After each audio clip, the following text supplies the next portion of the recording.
ও মাই god, টি10 লিগে সাব্বির রহমানের বিধ্বস্তি batting দেখে মুগ্ধ হয়েছে বাংলাদেশ ক্রিকেট বোর্ডের সভাপতি ফারুক আহমেদ।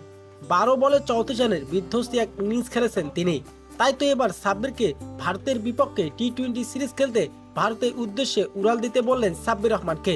ভারতের বিপক্ষে সিরিজ খেলতে ভারতে ইতিমধ্যে উড়াল দিয়েছেন সাব্বির রহমান। দর্শক, ভিডিওটি না টেনে সম্পূর্ণ দেখতে থাকুন। দীর্ঘদিন ধরে জাতীয় দলের বাইরে রয়েছেন হার্ডিটার ব্যাটসম্যান সাব্বির রহমান। কিছুদিন আগে টি10 লিগে দল পেয়েছেন বুলাইয়ের হয়ে দুর্দান্ত এক ঝোড়ো ইনিংস খেলেছেন সাব্বির রহমান। 12 বলে 34 রানের বিধ্বস্তি এক ইনিংস খেলে সবার নজর কেড়েছেন এই ব্যাটসম্যান। সাব্বির এমন দুর্দান্ত ব্যাটিং দেখে মুগ্ধ হয়ে জাতীয় দলে আবারও ফেরালেন সাব্বিরকে। ভারতের বিপক্ষে 3 ম্যাচ টি20 থাকায় সাব্বির রহমানকে ভারতের উদ্দেশ্যে উড়াল দিতে বললেন বিসিবি। আর এবার ভারতের বিপক্ষে টি20 সিরিজ দিয়ে আবারও জাতীয় দলে ফিরছেন সাব্বির। আর ইতিমধ্যে ভারতে উড়াল দিয়েছেন তিনি। তো দর্শক, সাব্বির রহমানের ফেরাটা আপনার কেমন লাগবে জানিয়ে দিন আপনার মূল্যবান মতামতটি।